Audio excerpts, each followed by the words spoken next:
As the new year gets underway, many Americans are taking a hard look at their finances. New data from Intuit shows that many people are feeling the effects of financial strain and impulse spending. And now, a growing number are rethinking how they save, spend, and plan for the year ahead. Yeah, and joining us today to break down Intuit's latest financial wellness survey findings and maybe share some practical tips for building healthier money habits is Intuit financial advocate Gigi Gonzalez. Thank you so much for joining us.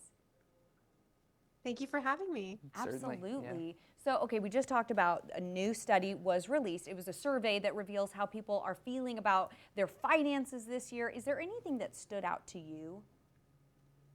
Yes, so financial resolutions are very popular this time of year, just like wanting to hit the gym more or get healthy. But what stood out to me about looking at the survey results is how focused people are on their financial wellness in 2026. Out of the thousands that were surveyed, an astonishing 93% said that they plan to transform how they manage their money in the new year. And they have three priorities that they are focused on. The first one being increasing savings, the second, paying down debt, and the third, boosting income. Another interesting data point is that 54% of Americans said they have financial regrets from last year, and they are planning to use January as a reset to get back on track. Well, that's Oh, interesting. Yeah. And we know that January is Financial Wellness Month, but maybe let's get a definition. What does financial wellness actually mean, Gigi?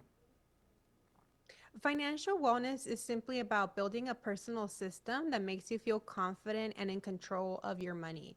And when I say in control, it doesn't mean that you cut out all the fun. It means that you're spending with intention so that you can still enjoy today, but know that you're making progress towards future financial goals. That's important. Yeah. I got to have the fun in there, so Yeah, I'm glad you to hear do, you say that. right.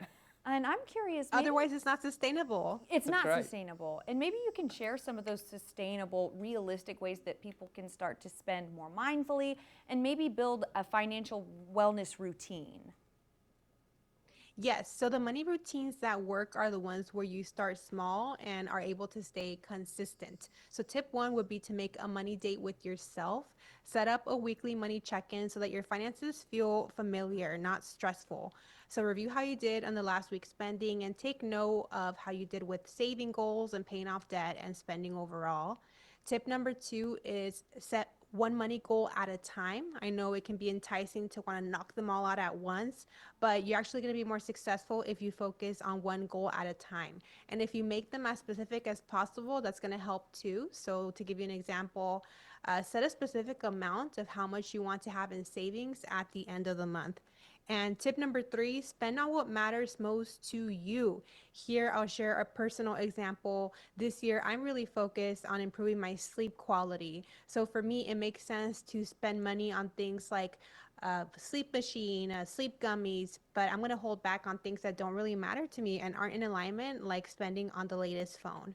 Okay, yeah, Ooh, good that's tip a there. really good tip. And even with the best of intentions, it can be hard to change our money habits. Do you have some of the spending habits that trip people up when they're trying to spend less? And what advice do you have there?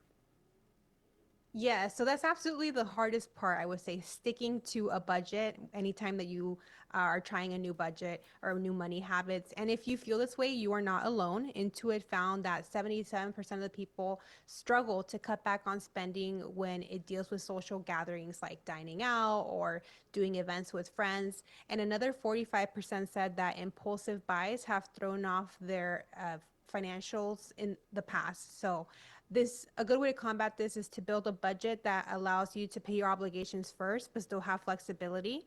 So the way to do this is you outline all your fixed expenses. So think about all the bills for the month that you have to pay, as well as any savings goals that you want to work towards, any retirement contributions, debt that you're working towards paying off.